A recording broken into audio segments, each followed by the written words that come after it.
Hi, it's Erin, and today I'm setting up August in my reading journal.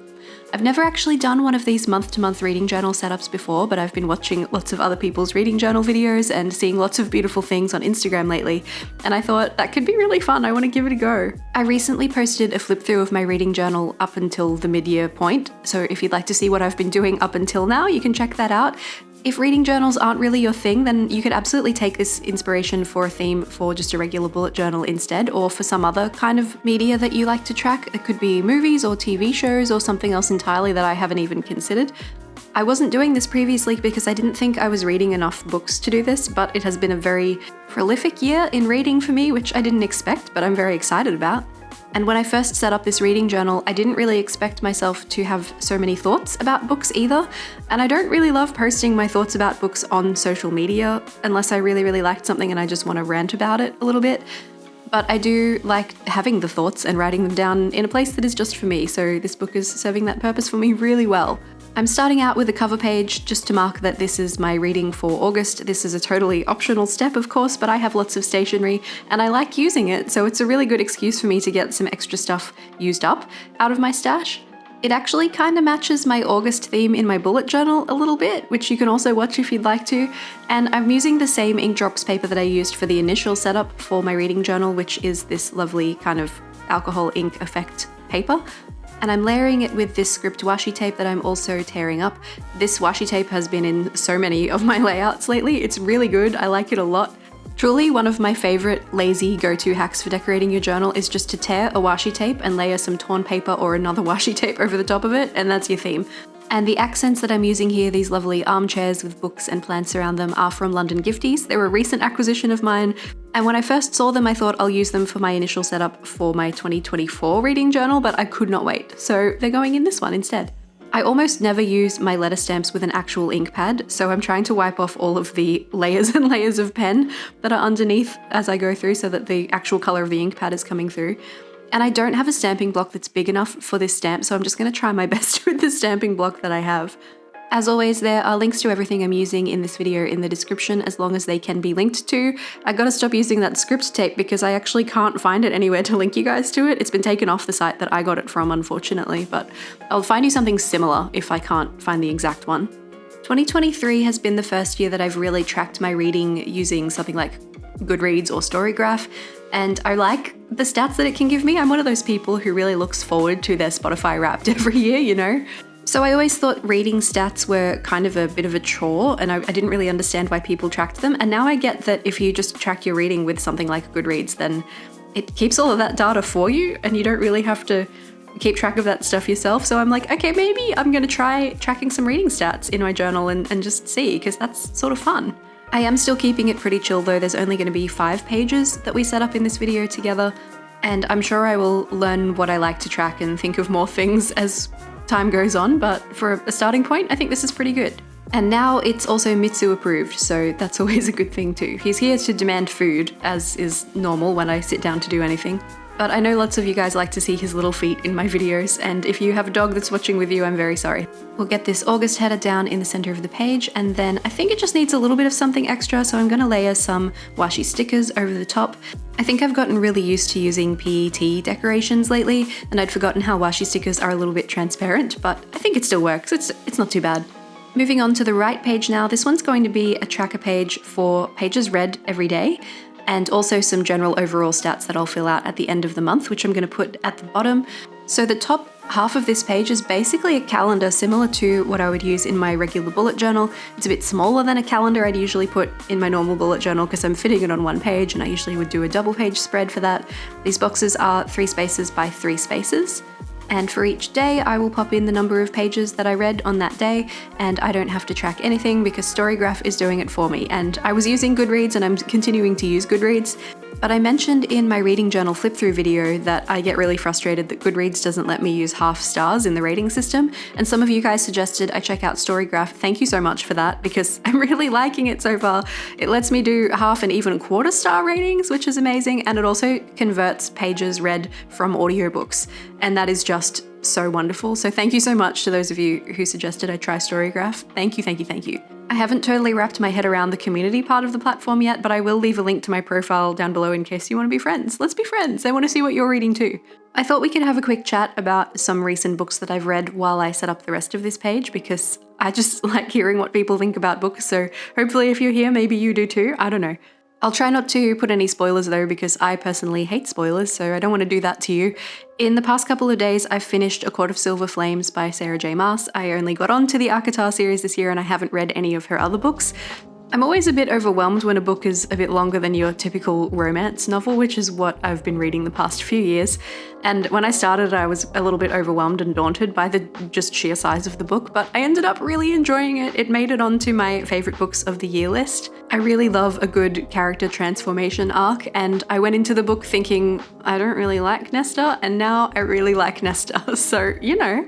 Also, reading about Nesta training really hard made me want to get back to the gym, which is something that I've been trying to work on for a while, so that's a very nice thing. Finally got my motivation and it came from a book, which I really didn't expect.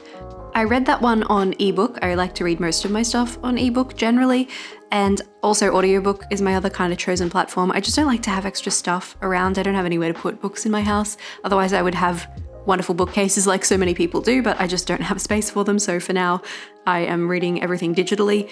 Almost? We'll talk more about that later, but audiobook is actually the only way I've been able to read as many books this year as I have, because I quite often have to drive sort of an hour or more for work. So I will listen to an audiobook in the car while I'm doing that, or I'll put it on while I'm editing photos at my computer or doing rough cuts of my video or whatever it is. And I never listen on normal speed. It's always a little bit faster, usually 1.2 to 1.5, unless the narrator speaks really slowly, in which case I'll kick it up a little bit faster. I haven't found that I can really understand over 2 times speed yet, but I think that's something that just comes with practice, right? Because there are lots of people who do read books that fast. So while I was reading A Court of Silver Flames with my eyeballs on my Kindle, I was also listening to The Friend Zone by Abby Jimenez, which is the first in 3 books in a sort of series, and I didn't realize that when I read the second book a couple of years ago. It's called The Happy Ever After playlist. I knew going into it that this was the book that preceded that, but the main character from the Happy Ever After playlist, the second book, has been through something quite awful and traumatic, and it took me a while to remember what happens in that book while I was reading this previous one, and that kind of overshadowed the experience for me because I knew something terrible was coming. But it was still a fun read. It was lighthearted and funny in parts. I gave it 3.5. Now, does this theme not look like it's fit for a hobbit? Because that is very cozy and it makes me really happy. And I've basically ripped that stats section off Anna from Journal Away. I'm just going to use that until I work out what I really want to track, because it's my first time, so it's a work in progress. This next page we're setting up now is for some books that I might want to read in August.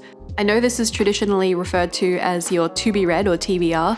I do not like that terminology. It feels very restrictive. It feels like somebody is telling me that I have to do this, even if that somebody is me, and I don't like it, and I reserve the right to change my mind. So I'm calling it instead Might Read Next. So this is a place for me to put any books that I have had on my list for a while that I maybe want to try and prioritize.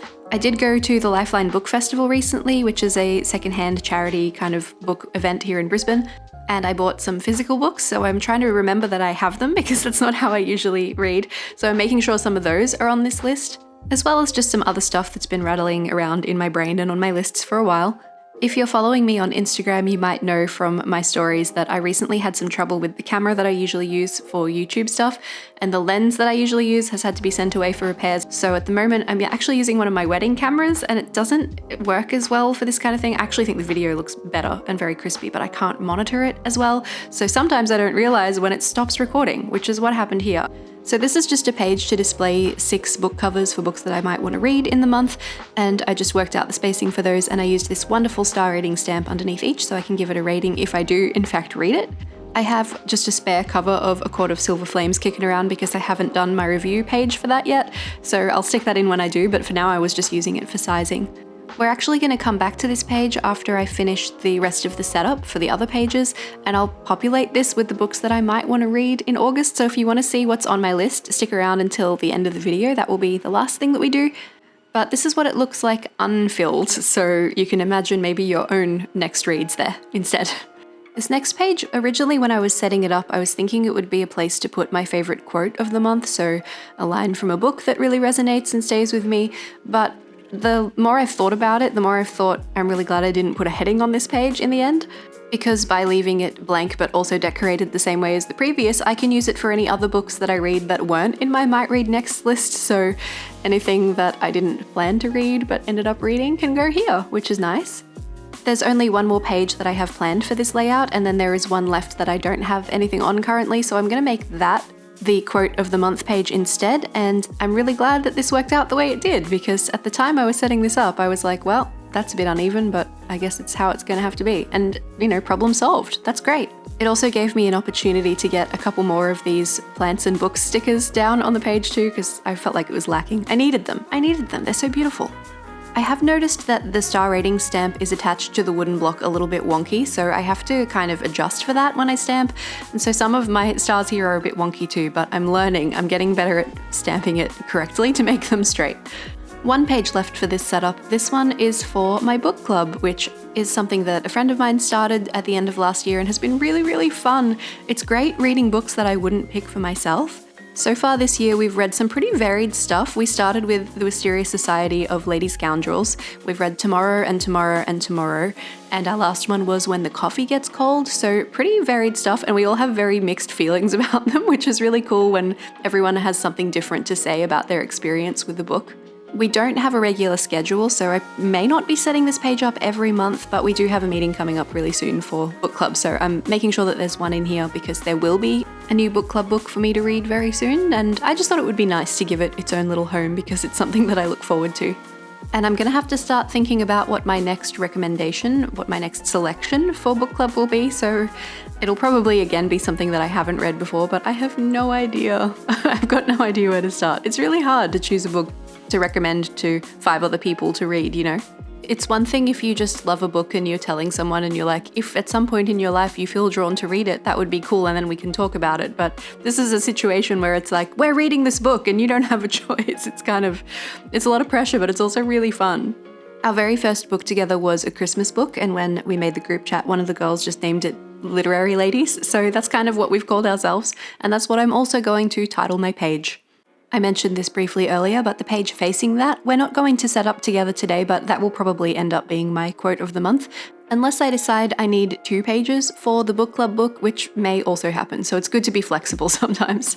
Here's a little flip through of all of the pages we've set up together, but don't go away. If you want to see what I'm putting on my might read next list, then stick around and we can talk a bit about that too. But if you are leaving, like and subscribe first, please. Thank you, love you, bye.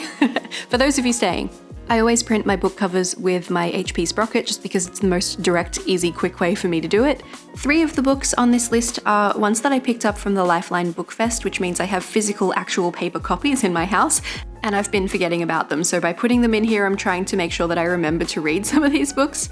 So those 3 are The True Colors of Coral Glen by Juliet Forrest, The Traveling Cat Chronicles by Hiro Arikawa, and The Night Watch by Sarah Waters, which a friend actually loaned to me several months ago and I still haven't read it, so I need to read it so I can give it back to her. I'm printing a second cover for A Court of Silver Flames so I can put it on my favourite reads of 2023 page as well. I still needed to print the Friend Zone cover, so I've added that in too so I'm not wasting any of my sprocket paper because it is quite expensive. The other 3 books on my might read next list are a very strange little mix. We've got Between Us by Vari McFarlane, which is her most recent. She's my absolute favourite romance author, and if you've never read anything by her, you must. Shadow of Night by Deborah Harkness is the second in the All Souls trilogy, and I read A Discovery of Witches like 2 years ago, and I was halfway through the second one actually, and I kind of forgot about it, and I just want to finish it. And the last one is A Lady for a Duke by Alexis Hall. What can I say? Bookstagram made me do it, and it's supposed to be really good. That's it for this reading journal update with me. Thank you so much for planning alongside me, and let me know if you've read any of those books on my might read next list, and let me know what your thoughts are about them too. I can't wait to see you again in next week's video. Until then, stay safe and happy. Bye!